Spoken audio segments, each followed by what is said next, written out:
Hello friends, welcome on this favourite channel physics ज्ञान मुकेश नायक। Friends, आज हम देखने वाले हैं ग्रामर का एक बहुत ही important and easiest topic, that is use unless. Friends, अक्सर ये क्वेश्चन पूछा जाता है कि दिए गए सेंटेंस में अनलेस का यूज करना है।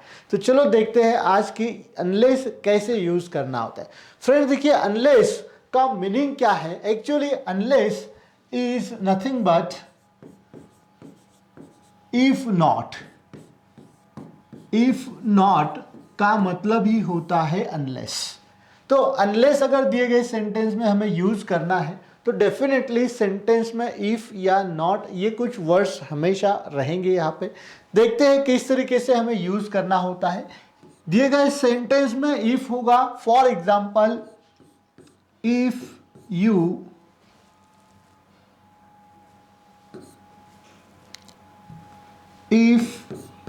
you don't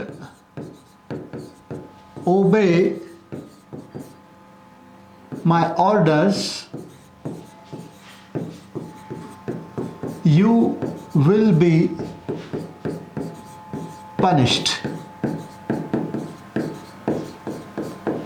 If you don't obey my orders, you will be punished. अब हमें क्या कहा जाता है? We are instructed to use unless and rewrite. यानी कि कुछ इस तरीके से हमें क्वेश्चन दिया जाता है। बहुत ही सिंपल क्वेश्चन होता है। चलो देखते हैं दिए गए सेंटेंस में अनलेस यूज कैसे करना होता है। Before going to do, let's analyse the given sentence. Friends देखिए, अनलेस का यूज करते समय दिए गए सेंटेंस में हमें 100% इफ का सेंटेंस दिया गया होता है। अब यहाँ पर देखिए, इफ से एक सेंटेंस स्टार्ट हो चुका है यहाँ तक जहाँ पे कॉमा दिया गया होता है ना। इफ अगर at the beginning of sentence आता है तो यहाँ पे एक कॉमा दिया गया होगा which is use to separate these two clauses. यानी कि इफ के सेंटेंस में दो क्लॉज होते हैं, एक होता है subordinate clause and second होता है principal clause. The sentence which begins with if, यानी कि जो सेंटेंस इफ से शुरू हो चुका होगा वो होता है सब ऑर्डिनेट। ये जो क्लॉज है ये है subordinate clause and which is separated by using comma, that is called as principal clause. So you will be punished, ये जो पार्ट है दिए गए सेंटेंस का ये है principal clause. When we are instructed to use unless, तो क्या करना है देखिए कि डेफिनेटली जहां इफ यूज किया गया है, instead of if we use unless, यानी कि अनलेस से ही हमारा सेंटेंस स्टार्ट होगा। इफ से जो सेंटेंस इंट्रोड्यूस हुआ है वही अनलेस से इंट्रोड्यूस होगा। अनलेस यू, अब देखिए अनलेस का मतलब ही होता है इफ नॉट। तो बहुत बार स्पॉटिंग एरर का जो क्वेश्चन आता है वहाँ पे भी ऐसे एक मिस्टेक दी जाती है कि अनलेस के सेंटेंस में नॉट का यूज किया जाता है। तो याद रखना, अनलेस का मतलब ही होता है if not. So no need to use another negative word that is not. So यहाँ पे हमें क्या करना है, ऑल द नेगेटिव वर्ड्स यहाँ पे जो दिए गए होंगे इफ के सेंटेंस में उन्हें निकालना है। अगर इफ के सेंटेंस में डू नॉट है या फिर डज नॉट है, डिड नॉट है, तो इन्हें निकालना है। बट अगर इज नॉट है, एम नॉट है, आर नॉट है, तो बस नॉट को ही हमें वहाँ से निकालना होता है। अब देखिए, डू डज डिड हमें पता है, जब हम इन्हें निकाल देते हैं तो वर्ब में हम थोड़ा चेंज करते हैं। फॉर एग्जाम्पल, अगर हम डज नॉट निकाल देते हैं तो we add S E S to the principal verb. If we remove did from the given sentence we use V2 form of the verb. So इतना हमें याद रहना चाहिए। So unless you obey my orders, देखिए the first clause as it is लिखा है हमने, only we make a change that is instead of if we use unless. And if के सेंटेंस में जो नॉट वाला पार्ट था उसे हमने क्या किया, निकाल दिया है। बस इतना ही करना है यार। Remaining sentence as it is लिख दो, you will be punished, be punished. है ना, कितना इजी है देखो यार। इफ अनलेस इतना इजीएस्ट टॉपिक है, what we have to do, we have to just check whether the subordinate clause is affirmative or negative। बस हमें करना क्या है कि सेंटेंस को पहले ये परख लेना है कि इफ से शुरू होने वाला जो क्लॉज है जिसे हम सबऑर्डिनेट कहते हैं वो सबऑर्डिनेट क्लॉज अफर्मेटिव है या फिर निगेटिव है। जब हमें ये पता चला कि सबऑर्डिनेट क्लॉज निगेटिव है, मतलब सब्जेक्ट के बाद यहाँ पे निगेटिव वर्ड आ चुका है, मे बी यहाँ पे क्या पॉसिबिलिटी है, क्या यूज हो सकता है, क्या आ सकता है, तो यहाँ पे डू नॉट आता है, डज नॉट भी आ सकता है, डिड नॉट भी आ सकता है, या फिर किसी टू बी के फॉर्म के साथ नॉट भी आ सकता है। ठीक है ना। अगर ये सबऑर्डिनेट क्लॉज निगेटिव है तो सबसे पहला चेंज हमें क्या करना है, इफ के जगह पे अनलेस यूज करना है। मतलब instead of if we use unless, we remove the negative words, that is do not, does not and did not, and make necessary changes in the root verb। जो हमारा main verb होता है उसमें जो भी नेसेसरी चेंजेस है वो हम करते हैं। Remaining part of sentence as it is no change, बाकी जो सेंटेंस है उसमें कोई भी चेंज नहीं है। चलो एक एग्जांपल और लेते हैं किस तरीके से हमें यूज करना है। If she does not come, we will move। If she does not come, we will move। अब यहाँ पे यूज अनलेस कहा गया है, तो जनरली यूज अनलेस करते समय हमें क्या याद रखना है, unless.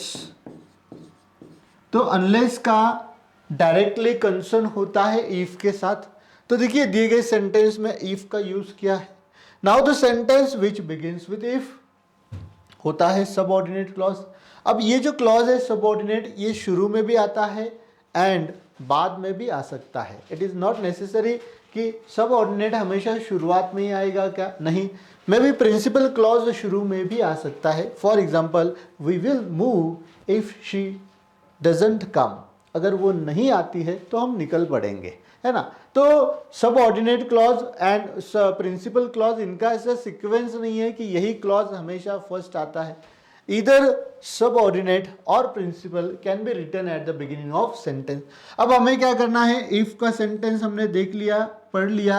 while reading the sentence हमें पता चला कि if के सेंटेंस में क्या है, does not का यहाँ पे यूज किया गया है ना।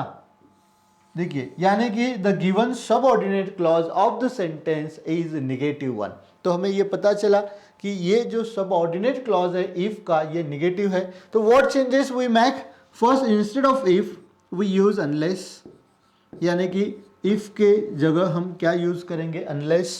सब्जेक्ट एज इट इज रहेगा if she. Now pay attention, sentence में से जब हम डजंट निकाल देते हैं ना, वी मेक नेसेसरी चेंजेस, जो पहले अभी बताया था, in the verb form. Verb के फॉर्म में हमें नेसेसरी चेंजेस करना होते। What changes we do when we remove doesn't या डज, we add s और es to the verb। हम करते क्या है कि क्रियापद यानी कि वर्ब के फॉर्म में हम थोड़े से चेंजेस करते हैं। क्या चेंजेस होता है, जनरली जब डज हम निकाल देते हैं, डजंट या डज नॉट निकाल देते हैं, तो वर्ब को हम क्या करते हैं, यस या फिर es सफिक्स को जोड़ देते हैं। जिस तरीके से देखिए अनलेस शी, यहाँ पे कम था, okay, what we do, we add s।